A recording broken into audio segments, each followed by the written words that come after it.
Who is the best leaf shinobi? Now, when I say the best leaf shinobi, I know a lot of you fucking power scalers out there are thinking that I mean the strongest leaf shinobi. No. Today we're talking about the motherfucking Will of Fire.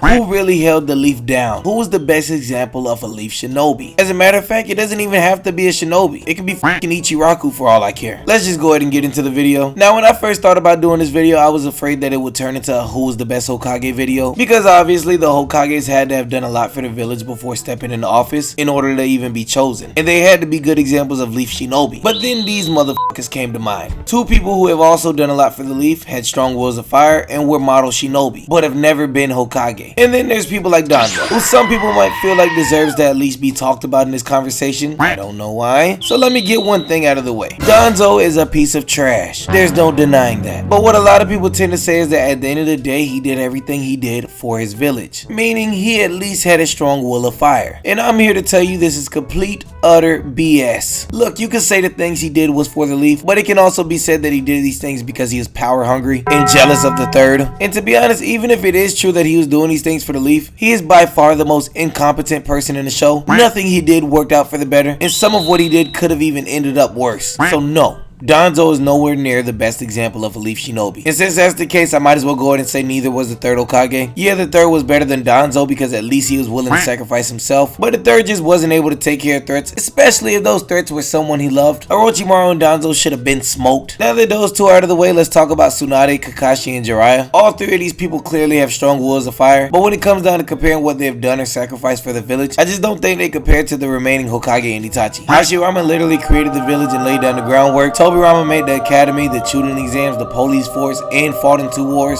Minato stopped the war single-handedly and sacrificed himself, his wife, and his child's happiness for the village. Naruto saved the leaf multiple times, and Itachi literally murdered his whole clan, lived his life known as a criminal, fought in a war, spied on the strongest terrorist group, and burdened hatred from his little brother, all for the sake of the leaf. I'ma just cut to the chase. Itachi is the best leaf shinobi of all time. Look, if there's anybody with the strongest will of fire, it has to be Itachi. Hell, Hashirama himself says that Itachi is a better shinobi than he is. Nobody has sacrificed more than Itachi for the leaf. Yeah, they may have accomplished more for the leaf, but when it comes to sacrifices, no one is close. The person who made the second most sacrifices is Minato, honestly, and that still doesn't compare. Naruto literally sacrificed nothing. Tobirama sacrificed himself, and so did Hashirama. Maybe. Nobody knows. But Itachi did everything he could for the leaf, from since he was a kid all the way to even after he died. A close second in my opinion is Naruto, since he literally had every reason to hate the village, but still decided to protect it. But in my opinion, Itachi is the best example of a ninja, and is my pick for the best leaf shinobi. And that about wraps it up. If you guys enjoyed the video, go ahead and smash that like button, and if you guys disagree with me, drop down below what you think the right answer is. And as always, be sure to subscribe to the channel. Thank you for watching. Buddha out.